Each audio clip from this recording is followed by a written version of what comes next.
कदम रखना सीखा है इस पार्लियामेंट में, तो मुझे लगता है हमारे सीनियरों ने हम लोगों को आगे स्टेप बढ़ाकर सिखाया है। मुझे लगता है डॉक्टर बाबा साहेब अम्बेडकर जो संविधान के मुताबिक इस देश को चलाते हैं, हम जैसी महिलाओं को अधिकार जिन्होंने दिया, लोकतंत्र का, डेमोक्रेसी का मंदिर हम जिसको बोलते हैं, आज वो पार्लियामेंट का 75 साल पूरा होने के बाद इस पार्लियामेंट से नई इमारत में जाएंगे। इस देश का संविधान नहीं बदलेगा, इस देश की न्याय प्रणाली नहीं बदलेगी, इस देश का कार्य करने वाला जो प्रमुख है हमारे पंतप्रधान जी, वो नहीं बदलेंगे, सिर्फ इमारत बदलेगी। हमारी भावना इस देश के प्रति जो थी वो है और वो रहेगी।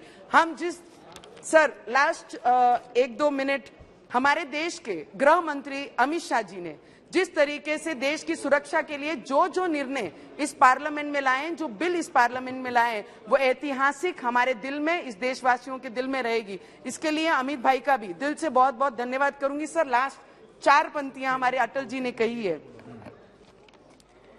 सर, जो कल था वो आज नहीं है, जो आज है वो कल नहीं होगा, होना ना होने का क्रम इसी तरह चलता रहेगा, हम हैं हम रहेंगे, ये भ्रम भी सदा पलता रहेगा। इसके साथ इस इमारत को, इस पार्लियामेंट को यहाँ से नमन करती हूँ। इस पार्लियामेंट में बैठने वाला हर पार्लियामेंटेरियन हमारे लिए प्रेरणादायक है और आप सभी को बहुत बहुत धन्यवाद। Thank you very much, Mr. Chairman, sir. Sir, this is the time by which the members are getting an opportunity to refresh the valuable memories of the past experience which we had in the parliamentary system of India. Sir, today we are saying goodbye to this parliament building and moving to the newly constructed building. Sir, it is very sad to say that to leave this house is intolerable as far as person like me is concerned. Sir, the political legacy, the legislative legacy and the historic legacy of this building can never be equated with any modern structure which we have built, though we are having much better infrastructure facilities. So anyway, we are thankful to all the opportunities which we have received out of this chamber or out of this parliament building, and we would like to refresh that memories at this juncture, and I am thankful to the Honorable Speaker as well as the government for affording such an opportunity to refresh the memories of our parliament experience. Sir, we are indebted to the framers of our constitution, members of the Constituent Assembly. Why? Because the lengthiest drafted constitution, written constitution framed by the framers of the constitution, that is the members of the Constituent Assembly, we, the generations after generations, are indebted to the framers of the constitution. Why? Because all the legislations of the independent India is on the basis of the constitution. That is the first legislative document is the Constitution of India. In independent India, the first legislative document is the Constitution of India. So definitely we are committed and dedicated and indebted to the forefathers or the framers of the Constitution. I know if you go through the procedure and practice of the Constituent Assembly, each and every article of the Constitution was well discussed, and each article after discussion at the time of adoption was replied by Dr. Baba Saheb Ambedkar and clarified the position, then only it was accepted. That was the precedent and the convention which we have started at the time from the Constituent Assembly. So still we want to continue it. And also the Constitution provides us for a parliamentary system of governance.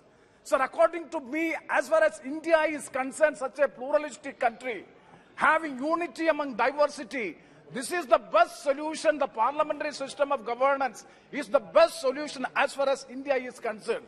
So coming to the back, sir, if you go to the history of Indian Parliament, I would like to say that definitely it is in December 1946, if you examine, Pandit Jawaharlal Nehru presented the objective resolution in the Constituent Assembly, which became the foundational document of the preamble, which declared equality, liberty, fraternity, justice, economic, social and political freedom of opinion, conscience as the goal of free India.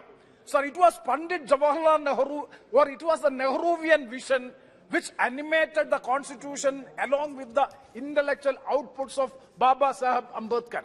Sir, during the past 7.5 decades, almost all the time, if you critically examine, the federal structure of the country is under threat. And the federalism, if you go through from 2014 to 2023 also, the federal character of the constitution is not being addressed in a proper way. That is the latest example, the Delhi Union Territory Amendment Bill, by which the elected government's powers have been taken by the center. So federalism has to be protected. That is the point which I would like to make. Sir, the glorious history of Indian Parliament in the legislative process, landmark legislation from the first Constitution Amendment in the year 1951 to the 104th Amendment, and 73rd and 74th Amendment, by which the Panchayati Raj system and the Nagarapalika system was introduced as the third tier of the system of administration, is a landmark legislation which was done.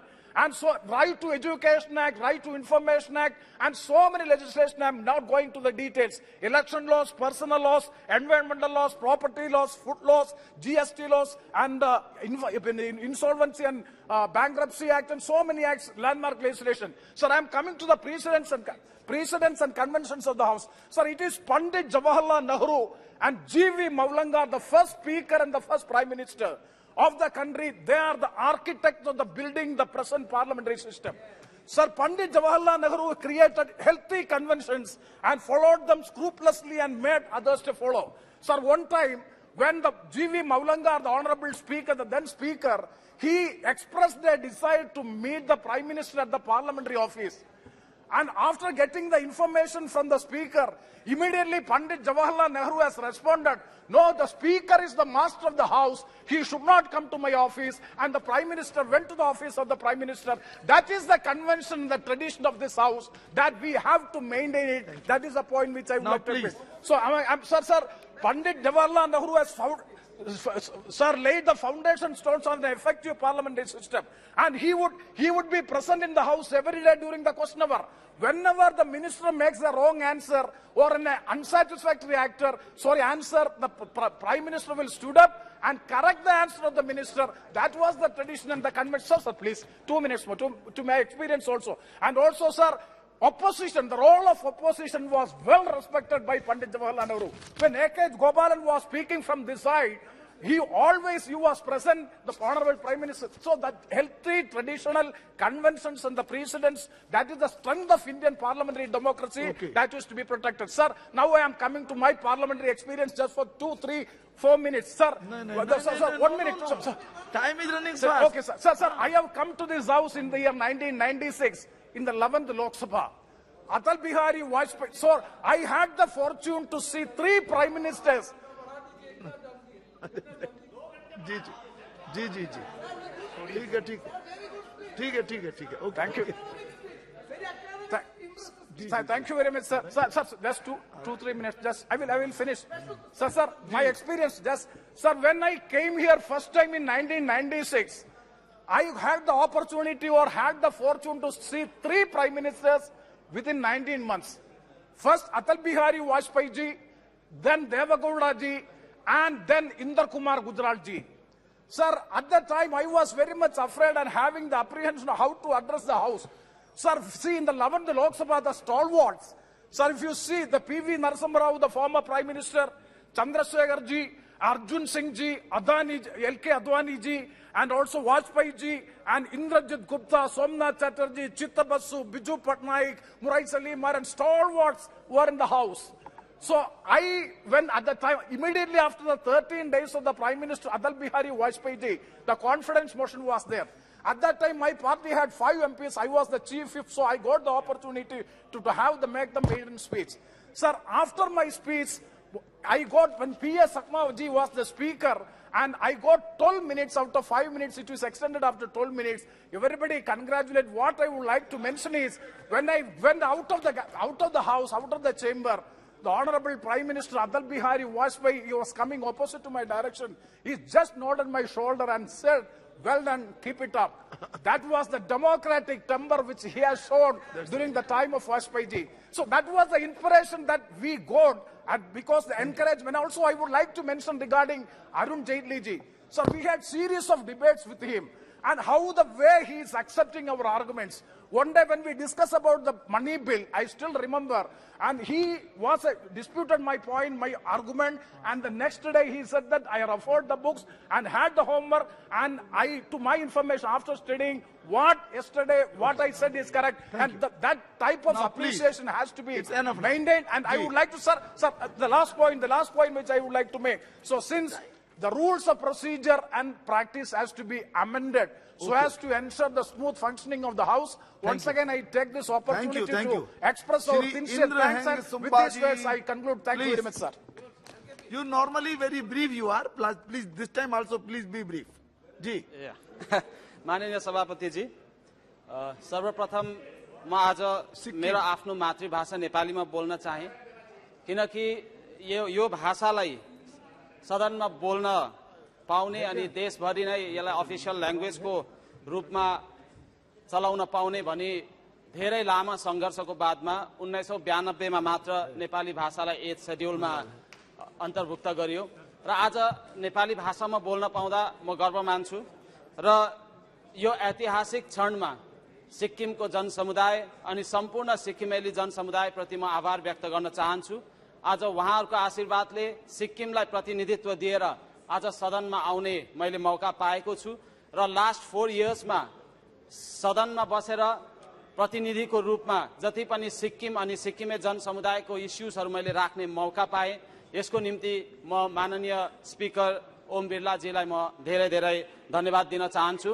यो संसदीय प्रणालीको विषयमा सिक्किम जोडिएको केवल आज 1975 सालदेखि यता मात्र सिक्किम एक पूर्ण राज्यको रूपमा भारतमा गाभियो र त्यस समय यही संसद भवनमा यही बसेका नेतृत्वगणले सिक्किमलाई एउटा स्पेशल स्ट्याटसको रूपमा लिएर सिक्किमलाई आफ्नै संस्कृति, आफ्नै संस्था, आफ्नो आइडेन्टिटीलाई बचाउनको निम्ति स्पेशल स्ट्याटस, स्पेशल प्रोभिजन कन्स्टिट्युसनमा लगाइदिएको छ र ती समयमा जो पनि प्रतिनिधित्वहरू यहाँ थिए, जो पनि संसद सदस्यगण यहाँ हुनुहुन्थ्यो, उहाँहरू सबैलाई स्मरण गर्दै म उहाँहरूप्रति पनि आभार व्यक्त गर्न चाहन्छु र मेरो जति पनि मभन्दा अघि जति पनि सांसद सदस्यहरू यहाँ थिए सिक्किमबाट, उहाँहरूको आफ्नै योगदान रहेको छ सिक्किमलाई यहाँसम्म पुर्याउन अनि भारत र सिक्किमको बीचको सम्बन्धलाई अझै मजबुत बनाएर लैजान र सिक्किमले आफ्नो देश भारतको निम्ति योगदान दिनको निम्ति जो जति पनि काम गर्नुपर्नेमा मभन्दा अघि आएको सांसद सदस्यहरूको पनि धेरैभन्दा धेरै योगदान रहेको छ। आज उहाँहरूलाई पनि म स्मरण गर्न चाहन्छु र जो जति पनि सांसद सदस्यहरू आज पनि हुनुहुन्छ उहाँहरूको पक्षबाट पनि म यहाँ स्पिकर साहबलाई अनि संसद भवनका सम्पूर्ण सदस्यगण हामी सबैजनालाई म धन्यवाद दिन चाहन्छु र मलाई लाग्छ हाम्रो संसद यो पुरानो संसद भवनबाट हामी नयाँ भवनमा गए तापनि हाम्रो दायित्व, हाम्रो रेस्पोन्सिबिलिटी चेन्ज हुँदैन र हाम्रो जति पनि पार्लियामेन्ट्री कन्स्टिट्युएन्सीका कन्स्टिट्युएन्ट्सहरू छ, जति पनि हामीलाई विश्वास गर्ने जनसमुदाय छ, उहाँहरूको निम्ति नै हामीले काम गर्नु छ र हिजोसम्म भारत 1947 देखि आजसम्ममा जति डेभलपमेन्ट भएको छ त्यो डेभलपमेन्ट आज हामी देख्दैछौँ। हिजो देश कहाँ थियो र आज one of the most powerful कन्ट्रिजहरूमा इन्डियालाई गनिन्छ। आज हामीले G20 को यहाँ G20 समापन भयो र त्यहाँ पनि विभिन्न देशका नेताहरूले भारतलाई साथ दिएको हामीले देख्यौं। चन्द्रयानको सक्सेस हामीले देख्यौं र जब हामी नयाँ भवनमा जान्छौं मलाई लाग्छ हामीले अझै योभन्दा ठुलठुला सपनाहरूलाई पूरा गर्ने हाम्रोमा दायित्व आउँछ र हामी सबै सांसद सदस्य मिलेर हामी यसलाई अघि बढाउन सक्छौं। श्री हनुमान बेनीवाल जी। सभापति महोदय, सबसे पहले तो मैं आपको धन्यवाद दूंगा कि आज आपने जो बहुत ऐतिहासिक महत्वपूर्ण दिन है आज इस पार्लियामेंट का, संविधान सभा से अब तक के 75 वर्षों तक की यात्रा, उपलब्धियां, अनुभव, स्मृतियां और सीख पर चर्चा हो रही है। स्वागत महोदय, प्रधानमंत्री जी सहित तमाम पक्ष विपक्ष के विद्वान सांसदों ने अपनी बात रखी और हम भी हमारा सफर बता दें कि विधानसभा के अंदर थे, 3 बार विधायक बने, इच्छा थी कि एक बार लोकसभा को भी देखें, कई बार बाहर से देखते थे और पहला चुनाव जब 14 के अंदर लड़ा, चुनाव हार गए और दोबारा एनडीए गठबंधन के साथ हम आए। खाली एनडीए गठबंधन में हमें बीजेपी का ही फायदा नहीं मिला, हमारा फायदा इनको मिला और इनका फायदा हमें मिला। ये गठबंधन हुआ था। एक मिनट रुको, आप विषय पर आइए, विषय पे जा रहा हूं। कम है समय। आज तो आखिरी दिन है, 2-3 मिनट बात जी जी समय तो हमारे जब पहली बार हम यहाँ आए, घड़ी आज भी चल रही तो है, हमें लगा सभापति महोदय कि पहली बार आए जब लगा कि पार्लियामेंट में जाएंगे। हम तो विधानसभा के अंदर थे, रोज हाउल्ला होता था, विधानसभा के अंदर सस्पेंड भी होते थे, विधानसभा का बहिष्कार भी होता था, बाहर भी निकाला जाता था। लेकिन यहाँ भी ये स्थिति देखी कि कितना समय हंगामे की भेंट चढ़ गया। पिछली बार जब पार्लियामेंट का सेशन था तो उसके अंदर लास्ट 2-3 दिन तक चर्चा चली। ये बात पहले भी बैठ के हो सकती थी और पूरा देश देखता है पार्लियामेंट चलेगी। जब सांसद पार्लियामेंट के लिए रवाना होता है और जब पार्लियामेंट चलती है तब बेरोजगार, किसान, तमाम वर्गों के लोग एमपी के पास आते हैं कि हमारा मुद्दा लोकसभा के अंदर रेज करो। उनको लगता है कि लोकसभा के अंदर कोई बात उठ जाएगी तो हो सकता है कि सरकार ध्यान दे देगी, उसका समाधान हो। ये उनके होती है कि लोकसभा के अंदर ही मामला उठे। दुर्भाग्य से पिछला सत्र चला गया और आज मैं आपको जो एक छोटी सी सारणी की तरफ आपका ध्यान आकर्षित सभापति महोदय, जो पहला पार्लियामेंट था, पहली संसद का जब गठन हुआ वो चली थी 677 दिन 5 साल के अंदर, 5वीं चली थी 613, 8वीं 485, 16वीं चली थी 331 और 17वीं जो लोकसभा है अभी इसमें नवंबर, दिसंबर और जनवरी फरवरी का जो आपका है वो बाकी है। लेकिन अपन प्रयास भी करेंगे 230 हो सकता है 30-40 दिन और चल जाए। 1 मिनट तो जो दिन घट रहे हैं, जो चर्चाएं यानी 1-2 मिनट का टाइम दें साहब, आप 1-2 मिनट टाइम दें सभापति महोदय। तो मेरी ये मांग है कि ये सत्र जैसे 617 दिन चले, 500 दिन चले तो पार्लियामेंट के अंदर और ज्यादा डेज ये इनकी मीटिंग हो ताकि लोगों को बात करने का मौका मिले। और छोटी बदरुद्दीन अजमल जी बात तो करने सब 1 मिनट हो गया, please 1 minute 2 minutes only please. समय 1 मिनट 2 मिनट जी 2 मिनट में बात खत्म। तो 1 मिनट करने दो। नहीं आप अपना आखिरी वाक्य बोल दीजिए। तो बोल रहा हूँ आखिरी बोल दीजिए। देखो जरूर छोड़ा, क्यों बोलते नहीं बोलेंगे लोग। अजमल साहब बोलिए। ये बोलते बड़ा बात। अजमल साहब जी, आपका बहुत आभारी हूँ कि आपने मुझे इस विषय के ऊपर बोलने का मौका दिया। बोलिए। आज हमारे इस पुराने घर का आखिरी दिन है। कल हम लोग सब नए घर की तरफ जाने वाले हैं और हमें उम्मीद है कि पुराने घर में रहते हुए गए नए साल से संविधान के साथ जो हम लोगों ने खिलवाड़ किया है, सर मैं खिलवाड़ कहूंगा गुस्ताखी की माफी के साथ, पूरे संविधान को बदलने की बात हो रही है, हिंदू राष्ट्र बनाने की बात हो रही है। ये हमारे संविधान में कहीं भी नहीं था। दलित भाइयों के साथ जो जुल्म हो रहा है, जो मुसलमानों के साथ जो जुल्म हो रहा है, वो सब को लेकर हमको यही छोड़ के जाना। मुझे hello you please keep quiet, you please. तो हम लोगों को आप बोलिए। आप what is the meaning of Pakistan, what is the meaning of Pakistan. सीमित समय मुझे ये कहना है, कल से हम नए बिल्डिंग में जा रहे हैं जी। खाली कपड़ा नया बनाने से सर नहीं होगा, दिल बदलना पड़ेगा। हम लोगों को पुराने मामलों को भूलकर नए बिल्डिंग में जाना पड़ेगा। नए लोगों के लिए, दलितों के लिए, मुस्लिमों के लिए और दूसरों के लिए दिल खोल के काम करना पड़ेगा। इलेक्शन सामने है, ये तो ये पब्लिक है, सब जानती है। सर आज मुझे बड़ी खुशी है कि आज मोदी जी ने बोल दिया। सर प्लीज, मोदी जी ने आज बोल दिया।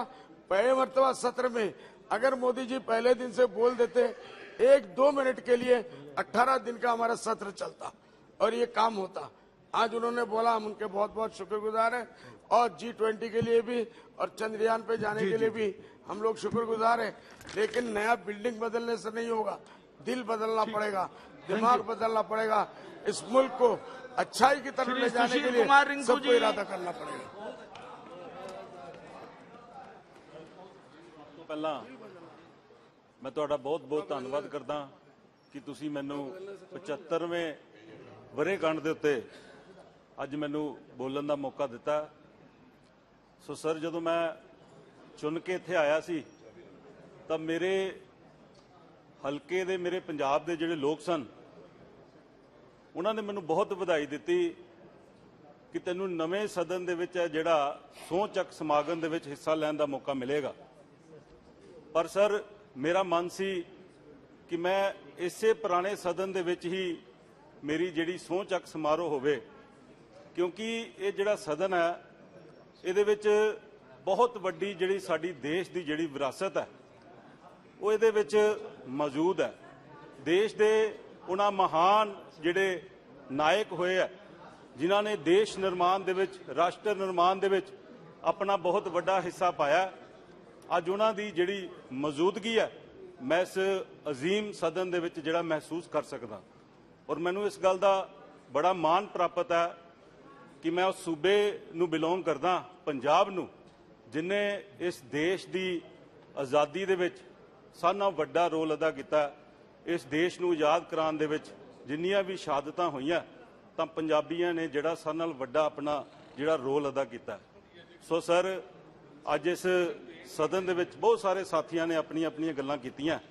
ਸੋ ਮੈਂ ਵੀ ਜਿਹੜਾ ਜਿੱਥੇ ਪ੍ਰਧਾਨ ਮੰਤਰੀ ਸਾਹਿਬ ਨੂੰ ਇਸ ਗੱਲ ਦੀ ਵਧਾਈ ਦਿੰਦਾ ਕਿ ਉਹਨਾਂ ਨੇ ਨਵੇਂ ਸਦਨ ਦੀ ਜਿਹੜੀ ਸ਼ੁਰੂਆਤ ਕੀਤੀ ਹੈ, ਔਰ ਮੈਂ ਇਹ ਆਸ ਕਰਾਂਗਾ ਕਿ ਜਿਹੜੀ ਲੋਕਤੰਤਰ ਦੀ ਗੱਲ ਜਿਹੜੀ ਅਸੀਂ ਲੈ ਕੇ ਚੱਲੇ ਆ, ਉਹ ਨਵੇਂ ਸਦਨ ਦੇ ਵਿੱਚ ਵੀ ਜਿਹੜਾ ਲੋਕਤੰਤਰ ਹੈ ਪੂਰੀ ਤਰੀਕੇ ਨਾਲ ਬਹਾਲ ਹੋਏਗਾ।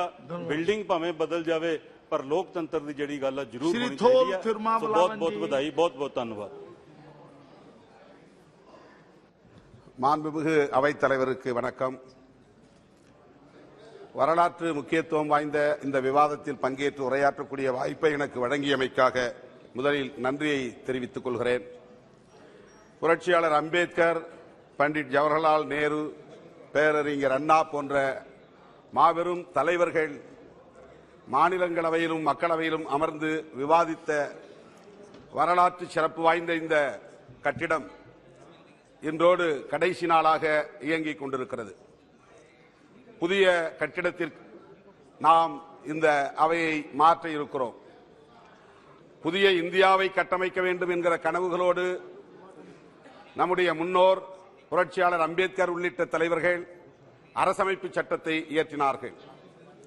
அந்த அரசமைப்பு சட்டம் ஜனநாயகத்தின் உயிர் மூச்சு.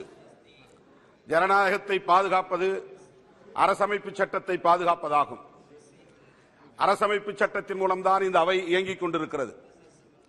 இந்த அவை மூலம்தான் இந்த தேசம் இயங்கிக் கொண்டிருக்கிறது. இந்த அவையில் விளிம்பு நிலை மக்களுக்கான நலன்களை அடிப்படையாக கொண்டு எத்தனையோ பல சட்டங்கள் இயற்றப்பட்டிருக்கின்றன. இடஒதுக்கீட்டு சட்டம், அதேபோல நகர்பாலிகா, பஞ்சாயத் ராஜ் போன்ற ஜனநாயகத்தை ஊராட்சி வரையிலும் விரிவுபடுத்தக்கூடிய புரட்சிகரமான சட்டங்கள், வன்கொடுமை தடுப்பு சட்டங்கள், இப்படி எண்ணற்ற பல விளிம்பு நிலை மக்களின் பாதுகாப்புக்கான சட்டங்கள் இயற்றப்பட்ட நிலையில் பொடா தடா போன்ற பயங்கரவாத சட்டங்களும் இந்த அவையில் இயற்றப்பட்டிருக்கின்றன. விளிம்பு நிலை மக்களின் குரலை பிரதிபலிக்கக்கூடிய ஒரு அவை என்கிற முறையில்தான் நானும் இந்த அவையில் இரண்டாவது முறையாக உறுப்பினராக இடம்பெறக்கூடிய வாய்ப்பை பெற்றிருக்கிறேன். இந்த நிலையில் அரசமைப்பு சட்டத்தை பாதுகாக்க வேண்டியது இந்த நாடாளுமன்றத்தின் முக்கியமான கடமையாக இருக்கிறது. ஆகவே அரசமைப்பு சட்டத்தில் செக்குலரிசம் என்பது மிக முக்கியமான ஒரு கோட்பாடு என்பதை நாம் அறிவோம். அந்த மதசார்பின்மையை காப்பாற்றுவதற்கு இந்த பாராளுமன்றம் உறுதியேற்க வேண்டும் என்பதை வலியுறுத்தி வாய்ப்புக்கு நன்றி கூறி ओके, थैंक यू। माननीय सदस्यगण, आज लोकसभा के इस गरिमापूर्ण और ऐतिहासिक कक्ष में सदन की बैठक के अंतिम दिन अत्यंत सार्वगर्भित और सकारात्मक चर्चा हुई। माननीय प्रधानमंत्री जी और सभी दलों के नेताओं ने, सदस्यों ने भारत की अभी तक की लोकतंत्री यात्रा पर अपने अनुभव, अपने विचारों को साझा किया। ऐतिहासिक घटनाओं एवं निर्णयों के बारे में अपने विचार व्यक्त किए। यहां पुरानी सुखद अनुभवों को भी सभी ने अपने अपने भावनाओं से व्यक्त किए। अब समय आ गया है जब लोकसभा की आगे की कार्रवाई संसद के नए भवन से संचालित होगी। ये हम सब के लिए ऐतिहासिक और अविस्मरणीय पल है। हम जब नए भवन में प्रवेश करने जा रहे हैं तब इस भवन की स्मृतियां हमारी स्मृतियों में सदैव अंकित रहेगी। आप सभी माननीय सदस्यों से आग्रह है कि लोकतंत्र की 75 वर्ष की यात्रा में जिस प्रकार इस सदन की गरिमा, मर्यादा और प्रतिष्ठा को स्थापित किया, हमारे सभी माननीय पूर्व सदस्यों ने, नेताओं ने जो यहाँ की गरिमा, प्रतिष्ठा,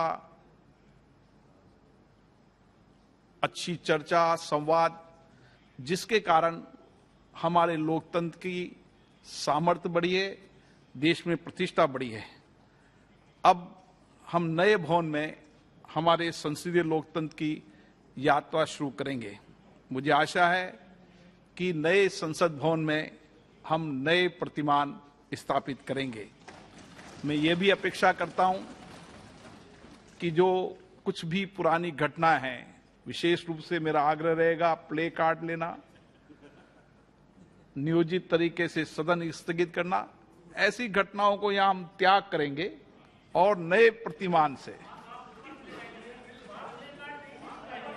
नए संसदीय परंपराओं को, श्रेष्ठ परंपराओं को हम स्थापित करेंगे, ऐसी मेरी अपेक्षा है।